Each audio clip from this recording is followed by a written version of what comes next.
तो आज हम बात कर रहे हैं 1985 की एक बहुत ही यादगार हिंदी फिल्म सागर की। जी हाँ, सागर। हमारे पास इस फिल्म पर कुछ पुराने रिव्यूज हैं और जाहिर है इसके संगीत पर भी बात करेंगे। तो चलिए इस रोमांटिक कहानी की गहराइयों में उतरते हैं थोड़ा। बिल्कुल, रमेश सिप्पी ने डायरेक्ट की थी ये फिल्म। हाँ, और कास्ट जबरदस्ती, ऋषि कपूर, कमल हासन और डिम्पल कपाड़िया। और डिम्पल जी की तो ये कमबैक फिल्म थी बॉबी के काफी साल बाद। हाँ, लगभग 12 साल बाद। तो उम्मीदें भी बहुत थीं।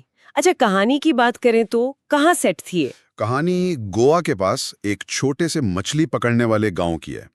वहाँ मोना है, डिम्पल कपाड़िया, जी। जिनकी दादी एक छोटा सा पब चलाती हैं। ओके। और राजा यानी कमल हासन वहीं काम करता है और वो मोना से मतलब मनी मन में प्यार करता है। हम्म। फिर एंट्री होती है रवि की, ऋषि कपूर, जी। अमीर घर का लड़का, विदेश से लौटा है और मोना का बचपन का दोस्त भी। अच्छा, तो ये टिपिकल लव ट्रायंगल, मतलब मोना फिर दोनों के बीच। हाँ बिल्कुल, मोना इन दोनों के बीच उलझ जाती है। लेकिन फिल्म सिर्फ रोमांस नहीं है, ये दोस्ती, वफादारी और बलिदान जैसे विषयों को भी छूती है। बलिदान किसकी तरफ से? खासकर राजा के किरदार की तरफ से। कमल हसन का जो रोल है, वो मोना के लिए अपनी खुशी, अपना प्यार, सब कुछ कुर्बान करने को तैयार रहता है।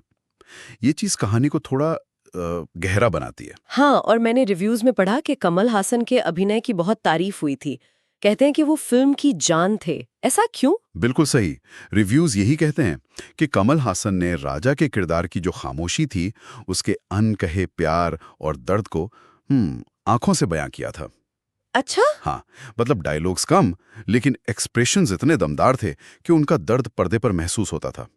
वो शांत, निश्चल प्यार दर्शकों पर बहुत असर छोड़ता था। ये तो कमाल की बात है, बिना बोले इतना कुछ कहना। और ऋषि कपूर का किरदार रवि, वो कैसा था? रवि का किरदार थोड़ा ज्यादा, क्या कहते हैं, पारंपरिक अमीर हीरो वाला था। चार्मिंग, थोड़ा फ्लैम्बॉयंट। ऋषि कपूर ने उसे अपने अंदाज में निभाया भी बखूबी। लेकिन कुछ कमी लगी रिव्यूज में। हाँ, कुछ रिव्यूज में ये बात थी कि राजा के किरदार के मुकाबले रवि का किरदार शायद उतना डिटेल में नहीं लिखा गया। थोड़ी गहराई कम लगी कुछ लोगों को। पर दोनों के बीच का जो टकराव था, वही कहानी को आगे ले जाता है। समझ गई। और अब आते हैं उस चीज पर जिसके बिना सागर अधूरी है, इसका संगीत। आर.डी. बर्मन। आहा, पंचम दा और जावेद अख्तर साहब के बोल, क्या कॉम्बिनेशन था। संगीत तो इस फिल्म का एक बहुत ही मजबूत पिलर है। बिल्कुल, गाने सिर्फ सुनने में अच्छे नहीं हैं, वो कहानी में एकदम घुल-मिल जाते हैं, किरदारों की फीलिंग्स को सामने लाते हैं। सही कहा, हर गाना जैसे कहानी का हिस्सा हो। कुछ गाने तो आइकॉनिक बन गए, जैसे सागर किनारे, दिल ये पुकारे। उफ, किशोर कुमार और लता मंगेशकर जी, ये गाना तो जैसे फिल्म की आत्मा है। वो रोमांस, वो समंदर का किनारा, सब कुछ कैप्चर कर लिया है। हाँ, और चेहरा है या चांद खिला है, किशोर दा की आवाज में। वो भी बहुत मीठा गाना था, एकदम रोमांटिक। फिर एक और गाना था किशोर दा का, सच मेरे यार है। वो थोड़ा अलग था। हाँ, थोड़ा फिलोसॉफिकल टाइप का है ना, दोस्ती और जिंदगी की सच्चाई पर। बिल्कुल।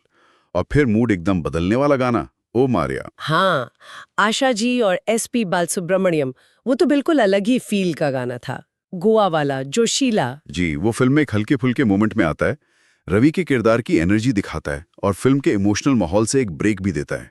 गोवा का फ्लेवर लाने के लिए परफेक्ट था। और एक और गाना था ना, यूं ही गाते रहो। हाँ हाँ, किशोर कुमार और एस जानकी का, वो भी काफी मस्ती भरा लाइट गाना था।